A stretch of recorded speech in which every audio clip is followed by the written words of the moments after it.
عرب کے لوگوں سے سخت مزاج ہے.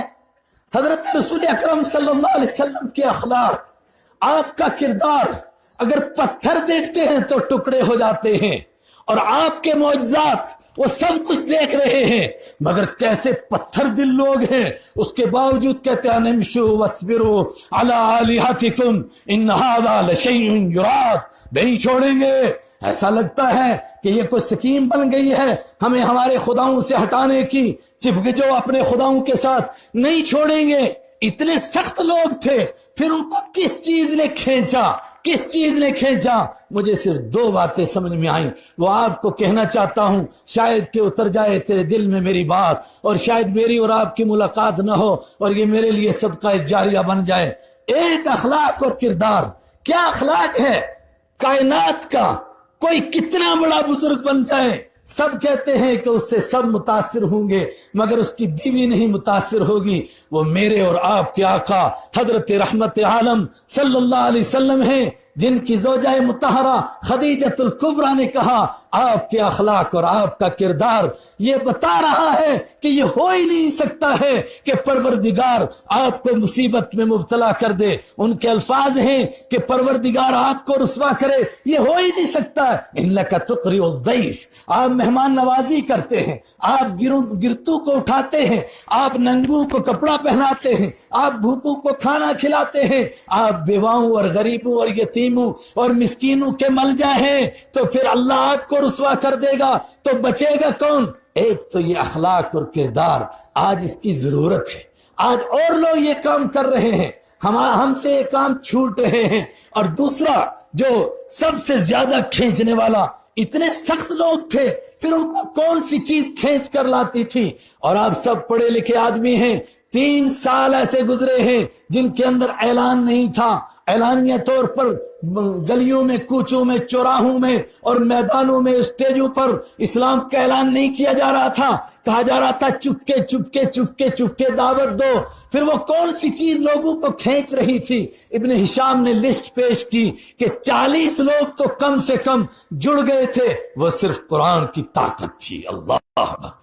اور اس دور میں جو آیتیں نازل ہوئی ہیں اس میں صرف 4 مضمون تھے، ایک قرآن کی صداقت کا، دوسرے آپ کی صداقت کا، اور تیسرے اللہ کی توحید کا، لیکن سب سے زیادہ آخرت کی یاد کا. اور آخرت کی یاد کس طرح کرائی جاتی تھی؟ وہ غیر محسوس چیز ہے، لیکن ہر سننے والا اس کو ایسا لگتا تھا کہ میرے سامنے یہ سب کچھ ہو رہا ہے. ہائے ہائے، 13 سال تک ایک نے مکہ میں قرآن سنا، نہیں مان لایا، اور جب اس کا بیٹا پھنس گیا بدر میں اور وہ جنگ بدر میں مدینہ گیا اور حضور مغرب کی نماز پڑھ رہے تھے، آپ نے جو پڑھا وَالطُّورِ وَكِتَابٍ مَّسْطُورٍ فِي رَقٍّ مَّنشُورٍ وَالْبَيْتِ الْمَعْمُورِ وَالسَّقْفِ الْمَرْفُوعِ، اور پھر جب کہا إِنَّ عَذَابَ رَبِّكَ لَوَاقِعٌ، تمام مفسرین کہتے ہیں کہ اس نے کہا مجھے ایسا لگا کہ مجھ پر ابھی عذاب گرنے والا ہے، ابھی عذاب گرنے والا ہے. آج پھر ضرورت ہے قرآن کو اس طرح سنایا جائے. اس 3 سال کے دور کے اندر صرف لوگوں کو قرآن پاک سنایا جاتا تھا، لیکن قرآن پھر کس طرح لوگوں کو کھینچتا تھا وہ وقت نہیں رہا. پھر کسی موقع پر، اور وہ آپ نے علماء سے سنا، کیسے پتھر دل لوگ تھے، سخت دل لوگ تھے. ہائے ہائے، حضرت عمر رضی اللہ تعالیٰ سب کہتے ہیں جی سورہ طٰہٰ پڑھ کر کے ایمان لائے ہیں، لیکن تحقیق کیجئے وہ فرماتے نہیں، دل پہلے ہی ٹوٹ چکا تھا. پوچھا کب ٹوٹا تھا؟ کہا ایک مرتبہ میں نے کہا یار دیکھو تو صحیح یہ چکر ہے کیا.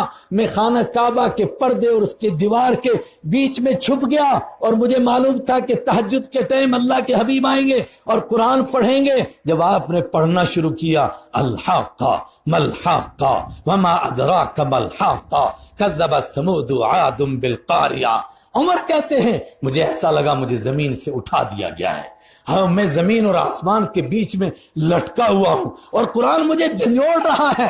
اور یہ وہی بات نہیں ہے. میں نے صبح مفتی صاحب سے عرض کیا، ہم ٹرین میں سفر کر رہے تھے، 3 ہم ایمان والے تھے اور ایک ہمارے ساتھ پنڈت جی تھے، اور پنڈت جی وہ سفید لباس والے، یعنی سمجھتے تھے کہ میں نے بزرگی کے تمام درجے کراس کر لیے اپنے دھرم کے لحاظ سے، آخری پوائنٹ پر پہنچ گیا۔ میں قرآن پڑھ رہا تھا، اس نے ہمارے ساتھیوں کو گیتا کے اشلوک سنا کر کے ان کو اپنے دھرم کی دعوت دینے کی کوشش کی۔ میں نے تلاوت پوری کی، میں نے کہا پنڈت جی آپ کی باتیں واقعتاً دل کو چھونے والی ہیں، مگر ایک کتاب ایسی ہے کہ وہ دل کو چھوتی نہیں ہے، وہ تو دل کو پکڑ لیتی ہے اور پھر چھوڑتی نہیں ہے۔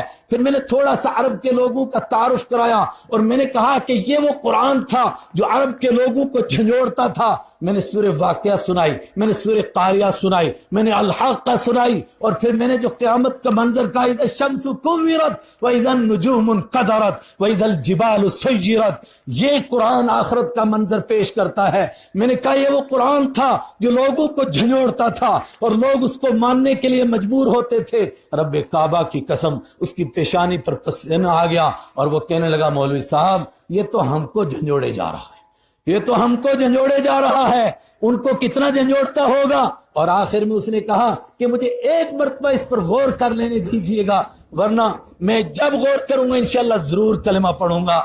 آج بھی امت منتظر ہے، لوگ آپ سے سننا چاہتے ہیں قرآن پاک، لیکن میں آخر میں ایک درخواست کر کے اس کے لیے ذرا طریقہ ہونا چاہیے، اپنے طلبہ سے کہہ رہا ہوں، اپنے ساتھیوں سے کہہ رہا ہوں۔ ایک جگہ شکایت ہوئی، لوگوں نے شکایت کی، آپ کا ایک بیان ہم نے سنا تھا نیٹ کے اوپر، آپ کہہ رہے تھے قرآن سناؤ، لوگ کھچے ہوئے چلے جا رہے ہیں، ہم نے فلانی تفسیر کا انتخاب کیا، روزانہ اس کا ایک صفحہ سناتے ہیں، لوگ سو جاتے ہیں۔ میں نے کہا آپ نے اس کا صفحہ سنایا، میں نے یہ بالکل نہیں کہا، میں نے قرآن سنانے کے لیے کہا تھا۔ اس کے لیے تھوڑا سا سیکھنا ہے کہ قرآن کو امت کے سامنے کس طرح پیش کرنا ہے، اور خاص طور سے وہ قرآن کا وہ انداز جس طرح وہ انسانوں کو کھینچتا ہے، اس کو اسی طریقے سے لوگوں کے سامنے کیسے پیش کرنا ہے، ایک تو اس کو سمجھنے کی ضرورت ہے۔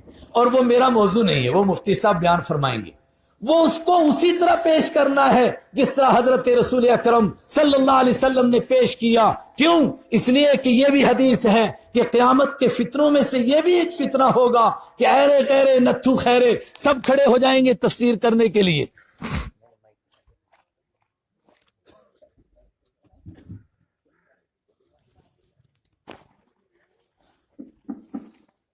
یہ قیامت کے فتنوں میں سے بیان کیا گیا، لیکن اس کا یہ صرف ایک ہی پہلو ہے، اس کا مطلب یہ نہیں ہے کہ ہم چھوڑ دیں۔